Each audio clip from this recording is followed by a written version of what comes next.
తేనె తీగ మెలికలు తిరిగితే ఒక అందం, తేనె తీగ పలపుల పండిత అల్లుకుంటే ఒక అందం, మలయానిలమున చలి ముంగురుల మబ్బులూగితే ఒక అందం, పొంగురులే చిలికాని మోముపై ముసురుకుంటే ఒక అందం.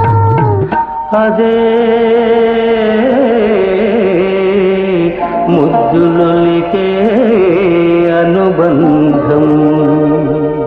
కన్నులు మాటలాడునని మనసు పాట పాడునని అవి తలల్లితే ఇన్నాళ్ళు అది కనుగొన్నాను ఈనాడు.